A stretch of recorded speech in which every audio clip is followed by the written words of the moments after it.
नमस्कार, न्यूज़ देख रहे हैं आप। आपके साथ मैं हूं सुधांशु शेखर। दिल्ली की मुख्यमंत्री रेखा गुप्ता इन दिनों बेहद फॉर्म में चल रही हैं। उन्होंने पूर्वांचल बीजेपी मोर्चा समारोह में शिरकत की। इस दौरान उन्होंने आम आदमी पार्टी और कांग्रेस पर जमकर निशाना साधा। साथ साथ उन्होंने पूर्वांचल के वोटरों को धन्यवाद देते हुए उन्हें हनुमान बताया है। जी हां, रेखा गुप्ता ने कहा कि यह हर तरफ चर्चा है कि 27 साल के बाद बीजेपी सत्ता में आई है, बीजेपी का वनवास खत्म हुआ है। तो मैं आप सबसे बता दूं कि ये सभी चीजें जो हो पाई है आज 27 साल के बाद, ये सब आप लोगों के संघर्ष और तपस्या की वजह से हो पाया है। इसलिए हम आप सभी को धन्यवाद देते हैं। उन्होंने कहा कि आपकी वजह से यह समस्या खत्म हो पाया है, दिल्ली से वनवास बीजेपी का खत्म हो पाया है। उन्होंने सभी को हनुमान बताया। साथ ही उन्होंने कहा, आप चाहे राम की धरती से हो, आप या तो सीता के गांव से हो, लेकिन मुझे फर्क नहीं पड़ता। मुझे बस यही फर्क पड़ता है कि आप सब हमारे लिए हनुमान हैं और हनुमान ही बने रहिए। आपको पता है कि 14 साल राम जी ने भी वनवास काटा था, तो 27 साल बीजेपी ने भी वनवास काटा। लेकिन उसके बाद जब फिर राम जी सत्ता में आए, यानी राम जी वापस लौटे, तो हर तरफ राम राम ही जय जयकार होते रहा। उसी तरीके से अब 27 साल बाद बीजेपी का वनवास खत्म हुआ है, तो अब बीजेपी की सत्ता बरकरार रहेगी। बीजेपी ने जो वादा किया है दिल्ली की जनता से, उस वादे को पूरा करेंगे। साथ ही उन्होंने कहा कि हनुमान का वनवास कभी खत्म नहीं हुआ है और हनुमान जी ने हमेशा संघर्ष करा है। इसलिए आप सबके संघर्ष के वजह से ही यह सब चीज हो पाया है। उन्होंने कहा कि आपको बार बार धन्यवाद देती हूँ, आपको नमन करती हूँ कि आपने लाठियां खाई, डंडे खाए। उन्होंने कहा कि बीजेपी कार्यकर्ताओं ने दिल्ली में जहां भी भ्रष्टाचार देखा, उन सभी जगहों पर आवाज उठाई। इस दौरान उन्होंने लाठी डंडे भी खाए, कई लोग घायल हुए। तो ये आज बीजेपी का जो वनवास खत्म हुआ है, यह वनवास आप सभी के संघर्ष और तपस्या की वजह से खत्म हुआ है।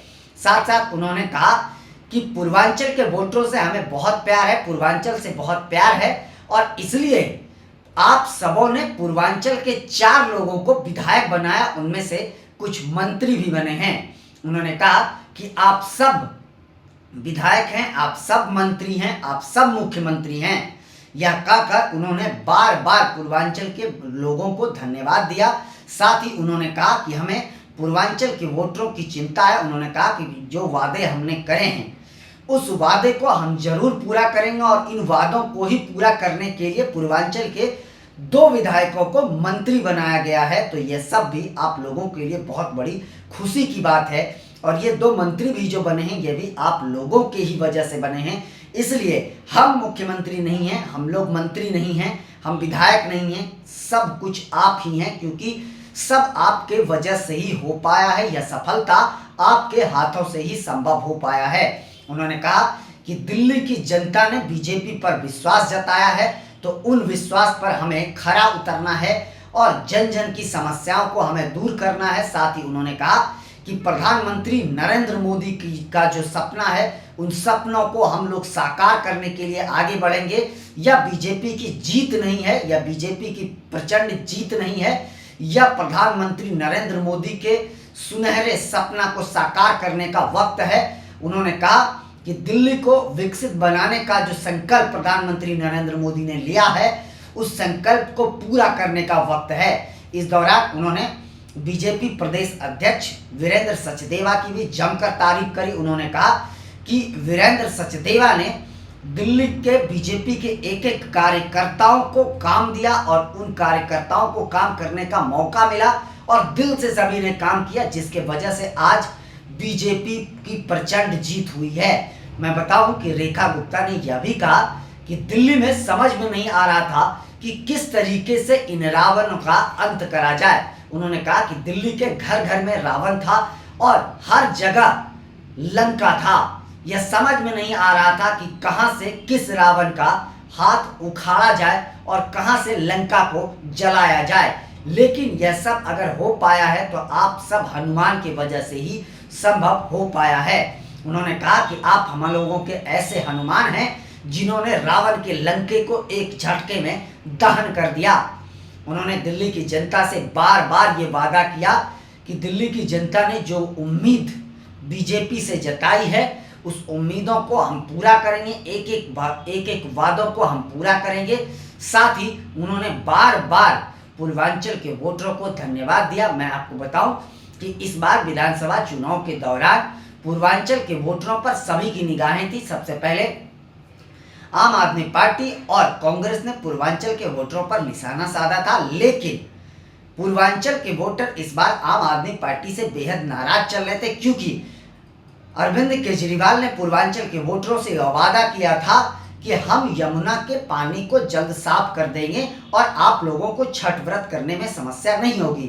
मैं आपको बताऊं कि दिल्ली में लाखों वोटर पूर्वांचल के रहते हैं, यूपी, बिहार और झारखंड के लाखों लोग दिल्ली में रहते हैं और वो लोग, आप सभी को पता होगा कि छठ व्रत करते हैं और छठ व्रत में सभी लोग यमुना में जाकर आस्था के पर्व छठ को करते हैं। तो वहाँ का पानी, यमुना का पानी बेहद गंदा था, नाला के समान यमुना का पानी है और उसी पानी में छठ व्रती डुबकी लगाते हैं, वहीं पर छठ व्रत होता था।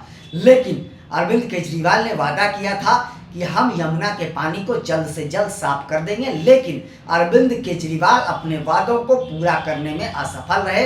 हालांकि यमुना की सफाई को लेकर उपराज्यपाल जो है बेहद एक्टिव थे, उन्होंने यमुना की सफाई को लेकर आदेश भी जारी किया था, एक टीम भी बनाया था, लेकिन तब अरविंद केजरीवाल ने उपराज्यपाल के आदेश में हामी भरी थी। उसके बाद उन्होंने उपराज्यपाल के आदेश को सुप्रीम कोर्ट में जाके चुनौती दे दी थी, जिसके बाद यमुना की सफाई का काम रुक गया था और तब से रुका हुआ ही था। लेकिन जब से बीजेपी की सरकार आई है तब से यमुना की सफाई का काम शुरू हो गया है।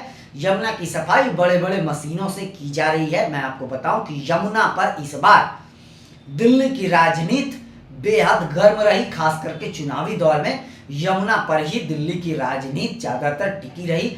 हर पार्टी, खास करके आम आदमी पार्टी और बीजेपी लगातार यमुना पर ही राजनीति करते नजर आई थी। मैं आपको बताऊं कि यमुना की सफाई ना करने पर जिस विधायक ने, प्रवेश वर्मा ने, जिन्होंने अरविंद केजरीवाल को हराया था, उन्होंने यमुना के मुद्दे को जमकर पकड़ा था और उन्होंने अरविंद केजरीवाल की एक कान पकड़ते फोटो को यमुना में प्रवाहित ही किया था। साथ ही कहा था कि अरविंद केजरीवाल ने यह वादा किया था कि हम यमुना की सफाई करेंगे। केजरीवाल ने साल 2015 में यमुना की सफाई का वादा किया था, लेकिन उन्होंने इस वादे को पूरा नहीं किया था, जिसके बाद पूर्वांचल के जो वोटर थे वह नाराज हो गए और उन्होंने आम आदमी पार्टी को छोड़कर इस बार बीजेपी को वोट किया। पूर्वांचल के ज्यादा से ज्यादा वोटरों ने इस बार बीजेपी को वोट दिया, जमकर दिल खोल कर वोट दिया, जिसका नतीजा पूर्वांचल से 4 विधायक जीत कर आए हैं, जिसमें से 2 मंत्री बने हैं, पंकज सिंह स्वास्थ्य मंत्री, और आपको पता ही होगा दूसरा मंत्री कौन है, कपिल मिश्रा। दोनों ने जमकर काम किए पूर्वांचल में और जमकर पूर्वांचल के मुद्दों को उठाया, जिसका खामियाजा आम आदमी पार्टी को भुगतना पड़ा। पूर्वांचल के वोटरों की नाराजगी की वजह से आम आदमी पार्टी को बड़ा नुकसान हुआ। मैं आपको बताऊं कि 10 से 12 सीटों पर पूर्वांचल के वोटरों का दबदबा है और वो सभी सीटों पर इस बार बीजेपी ने जीत दर्ज करी है। आपको बताऊं कि इस बार यमुना की पानी को लेकर अरविंद केजरीवाल ने क्या कुछ बीजेपी पर आरोप नहीं लगाया। उन्होंने यमुना के पानी में बीजेपी पर आरोप लगाया था कि यमुना के पानी में हरियाणा की बीजेपी सरकार जहर मिलाती है, और अरविंद केजरीवाल का यह बयान भी जो उनके लिए जहर हो गया और आज उन्हें अपने विधानसभा सीट से भी हार का सामना करना पड़ा। तो पूर्वांचल के वोटरों की ताकत इस बार आम आदमी पार्टी और बीजेपी दोनों ने देखी। आप पूर्वांचल के वोटरों ने आम आदमी पार्टी को दिखा दिया कि अगर वो आपको सत्ता तक पहुंचा सकती है तो सत्ता से उतार भी सकती है, और वही बीजेपी को इस बार सत्ता में लाने के लिए पूर्वांचल के वोटरों की अहम भूमिका रही है।